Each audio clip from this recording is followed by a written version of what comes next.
Wherever you're watching today, we're grateful you're taking 10 minutes for CNN Student News. I'm Carl Azuz. First up, a U.S. military casualty in the fight against the ISIS terrorist group. In northern Iraq yesterday, a U.S. Navy SEAL was killed during what was described as a coordinated assault by 100 ISIS fighters. This is the third American death in combat since the U.S. sent troops back to Iraq in 2014. At that time, President Obama said that American forces would not be returning to combat in Iraq. But last October, Defense Secretary Ash Carter said there are American troops in combat every day, though their overall role is to train and support local forces in their fight against ISIS. Secretary Carter said yesterday that the death of the Navy SEAL shows that, quote, it's a serious fight that we have to wage in Iraq. A spokesman from the Pentagon added that the U.S.-led coalition fighting ISIS will honor the sacrifice by defeating the terrorists. Going into yesterday's primary elections in the U.S. state of Indiana, former U.S. Secretary of State Hillary Clinton was leading Vermont Senator Bernie Sanders in the quest for the Democratic nomination. Clinton had 1,666 pledged delegates and 513 superdelegates. Sanders had 1,359 pledged delegates and 41 superdelegates. To clinch the nomination, a Democrat needs 2,383 total delegates. Businessman Donald Trump was leading Texas Senator Ted Cruz and Ohio Governor John Kasich in the quest for the Republican nomination. Trump had 1,002 delegates, Cruz had 572, and Kasich had 156. To clinch the nomination, a Republican needs 1,237 total delegates. Both of the candidates in second place are hoping for contested conventions this summer to give them a shot at the nomination. But as you'll see in this report that Tom Foreman did before yesterday's primaries, their window may be closing. Take a look at the latest delegate count here, and you can see how Donald Trump is closing in on the winning number. He only needs 235 more delegates to clinch the deal. But Ted Cruz is very effectively winning the shadow primary, this effort to make sure that more of the actual people filling the delegate roles are his loyalists. He did it again in Arizona and Missouri and in Virginia this past weekend. Why does this matter? Let's bring out Virginia and talk about it. Donald Trump won handily here over Cruz, more than 2-1 in the vote. This past weekend, the party selected 13 at-large delegates, people to fill the jobs. They have to reflect the state vote on the first vote at a contested convention, if it comes to that. So the breakdown would be sort of like this. But Cruz so effectively stacked this group with his loyalist that if you get past that first vote, they could be expected to change their votes like this. And suddenly Cruz would be dominant and Trump would essentially lose or could lose a state that he already won. This is the real Cruz strategy right now, but he is running out of time and space to make it happen. 80% of the Republican vote has already happened out there. Donald Trump has won handily.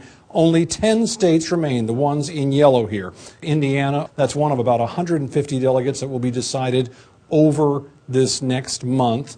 And next month, after that, there'll be about 300 decided, the biggest one being California out there. If Donald Trump gets more than half of all the delegates in those remaining 10 states, that's it. It won't matter what Cruz did to work on a contested convention. There may not be one, and it could be all over. Most of the schools in Detroit, Michigan were closed yesterday and Monday. Hundreds of teachers there stage a massive sick-out, but they still arrived to protest over a crisis that's been decades in the making. The city's population has dropped by almost 2/3 since its peak in the 1950s. School enrollment has dropped by 100,000 students in the last decade alone. With fewer students, the city gets less state funding for its schools, and that's put them in tremendous debt. There's also alleged corruption in the school system and low student achievement. Michigan state lawmakers are considering a $33 million emergency loan for Detroit schools, but at this point, the system says it'll run out of money to pay its teachers by the end of June. It's teachers calling in sick, but it's the school system that's really ailing. The future of Detroit is as much at stake here as the future of the school system. Detroit public school teachers protesting Monday, calling in sick en masse, forcing all but 3 schools in the district to close. The issue? Money. not enough to pay some teachers in July and August. We have already worked. So if we continue to work, it will be like we are working for free. What profession works for free? The school district is deeply in debt, $515 million so far, and will run out of funds on July 1st, unless the state legislature steps up with more cash, and quickly. The Michigan legislature understands the urgency and importance of the reform legislation that is before it. It's not the first sick out in Detroit. In January, teachers walked out over poor school conditions. In some cases, there were rats, cockroaches, black mold, and even crumbling ceilings. This time, teachers have had enough. We have reached a breaking point. Enough is enough. The district says this latest walkout doesn't help. In fact, it will cost them $2 million in state funding. Instead, it wants the community to put pressure on lawmakers. Rockin' and roll callin'. Here are 3 of the schools from the hundreds of requests we received on yesterday's transcript page. The American School of Madrid is watching today, and it's located in Madrid, the capital of Spain. Next up, the Colts are on the roll. You'll find Jackson Hole Middle School in the town of Jackson, Wyoming. And our third stop is in Galesburg, Illinois. The Lions are watching from Galesburg Christian School. Half of American teens say they feel addicted to their mobile devices, and more than half of parents say their kids are. This is according to a new study by Common Sense Media. And an expert in digital detoxification says one sign of a problem is when a young person would rather play video games inside alone than go to the movies or hang out with friends. It's not known yet whether a large number of people would fit into a technical definition of an addict when it comes to cell phone use. But those who think they might aren't limited to teenagers. The study found that 27% of parents have trouble unplugging. Would you say you are addicted to your phone? Yes.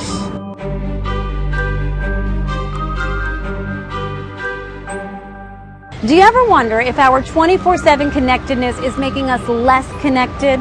Consider this. 90% of American adults have cell phones, and 29% of cell phone owners say they can't live without those cell phones.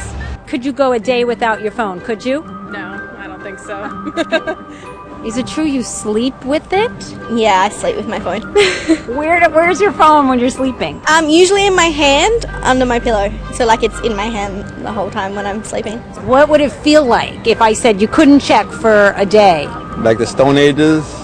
71% of teens are on more than one social networking site, and studies show that social media can sometimes not be great for self-esteem.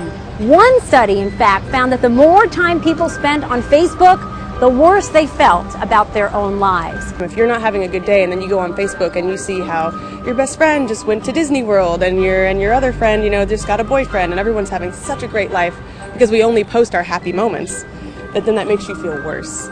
China and South Korea have already identified internet addiction as a significant public health threat. That hasn't happened yet in the United States, but people in this country are already being treated for internet addiction. It isn't all bad. 46% of the workforce feel more productive, and 87% say the internet and cell phones improve their ability to learn new things. It's the future, the new generation. I think we're embracing it, and we're growing a lot from social networking. It's helping us out a lot. Do you think in a way, right, we're losing out on these personal connections? I mean, look at us. We're having a conversation. This is probably the longest conversation I've had since I've been in America.